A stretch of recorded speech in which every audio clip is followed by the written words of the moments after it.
The severe attacks and fightings are happening now right in the center of Europe, in Kiev, in Ukrainian capital, and our soldiers are dying. They need your help.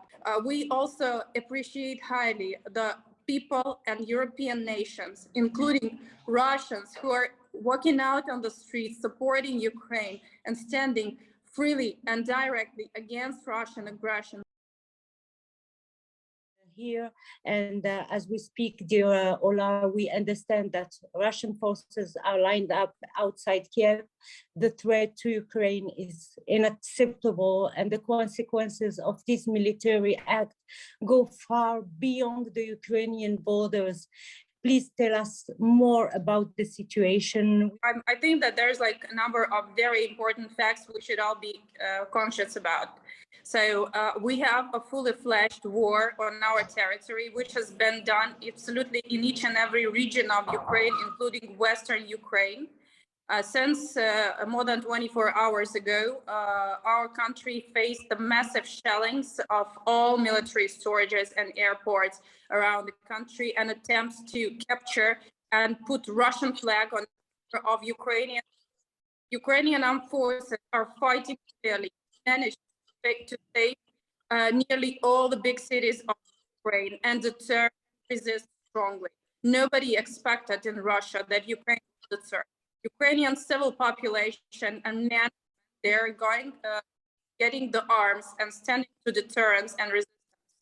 So in that regard, it takes us 24/7 to be in a military aggression. Putin is not putting in place any of the ultimatums. Every day he's playing the jokes about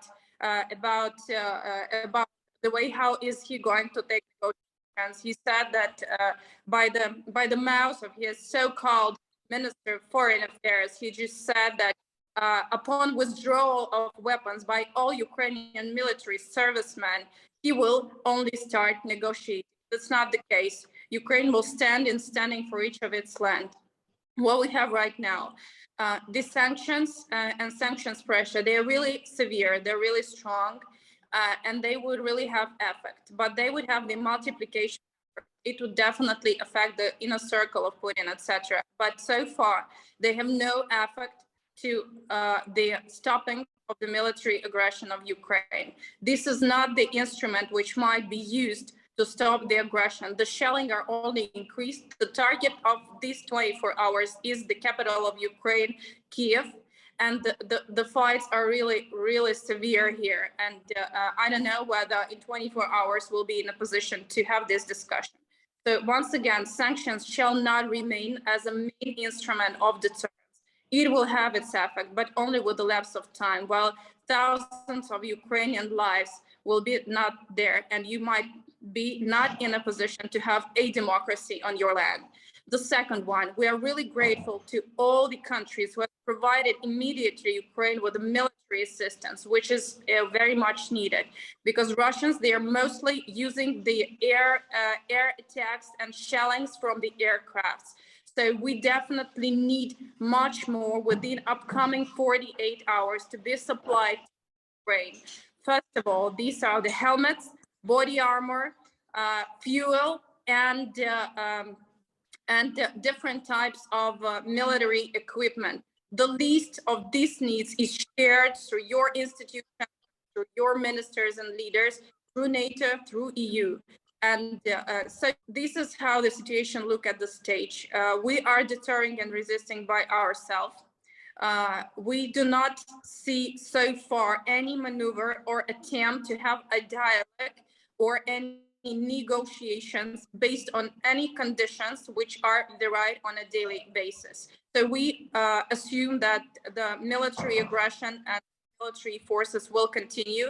So far, on the first 24 hours, we had the distance shelling and attacks. Then it was followed by dissenting of Russian troops from Belarus, from occupied autonomous Republic of Crimea, and through Donetsk and Lugansk regions.